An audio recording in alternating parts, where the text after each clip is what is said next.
Kakauwi lang namin mga tol at since dumadami na yung mga alaga nating crayfish, bumili na rin ako ng ganito. Pero gagamitin ko muna siguro to ng pang... Ayan o, imagine, ang laki nito mga tol. Bali... Yan, malaki siya. Ito yung kamay ko. Ayan o. 580, dalawa na. Tapos ito, dito ko ilalagay yung... ito na yung binili ko, yung matibay na. Yun lang, medyo pricey siya.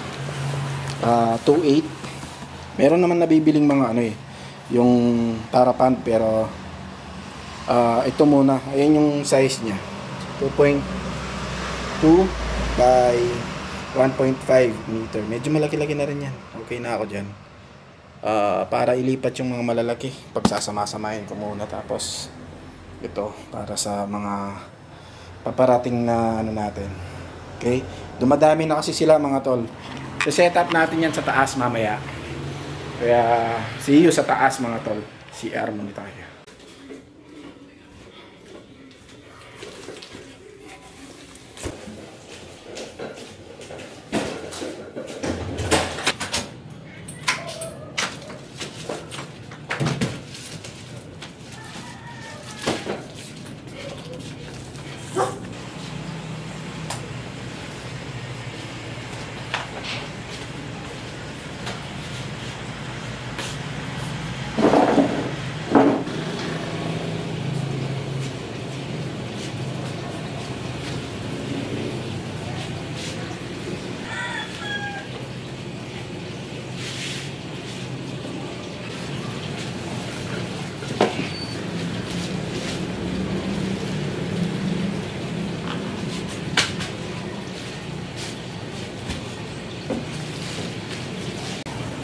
Bali yung mga laman niya mga tol. Ito yung parang pinakalona, no? Tapos ito. Ito. Then itong mga ayan, Steel Pro naman siya. I don't know kung brand ba yan o. Pero banatan na natin. Ayusin ko na. I-assemble ko na para makapaglagay na tayo ng tubig at may cycle na natin yung tubig. Pero meron na nakakasod na tubig yan. Okay. Ayan mga tol, oh. Pawis na pawis ako. Hindi ko na pinunasan ha. Hindi ko na hindi naman ako nagpe-flex ng itsura ko sa vlog na ito. Pinapakita ko lang. Napagod ako at legit na ako yung gumawa. Ayan mga tol, napakalaki. Ang laki pala nito. Ayan o. Papakita ko kung gaano siya kalaki. Ito yung isang height. Ayan. Ayan o. Diba? Ilan kaya yung mailalagay ko dito? Grabe, sulit ito kaysa sa papagawa ko ng ano. Ayan o. Ayan yung isang height. Okay. Mukhang hindi ko muna isasalang yung mga ano, syempre. Lalagay muna ako ng tubig, tapos ang gagawin natin is yung chemical. Amoy ano pa rin eh, amoy factory pa rin. So talagang kailangan muna natin linisan, no? So hindi muna natin ito isasalang. Lagay muna akong tubig, tapos ano ko muna, linis muna para siguradong hindi mamamatay yung mga ano.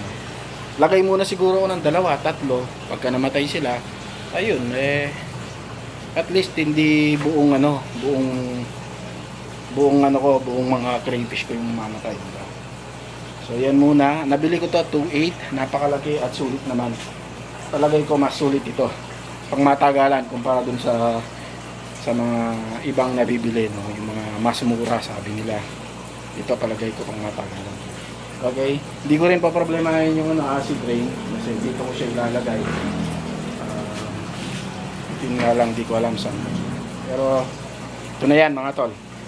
So yun muna sa ngayon mga tol, at so nililipat natin itong mga tol kasi yung mga craylings pag medyo lumalaki-laki, dito ko muna ilalagay sa mga aquarium para namo-monitor natin. Okay, so see you. By the way, may update. Yung isa dito mga tol, hindi ko kasi siya pinagpag. Ayan, hindi ko siya pinagpag, pero tinanggal ko na kasi wala na siyang wala na siyang mga itlog. Oops, sorry. Wala na siyang mga itlog. Ngayon nandito pakalat-kalat, mga 20 pieces na lang. Ayan, 20 pieces na lang yung nakawala. Hindi ko tinatanggal talaga yung mga Ayan, hindi ko na nga makita eh. Ewan, no? Kung may buhay pa ba? Ayun, no? Ayun.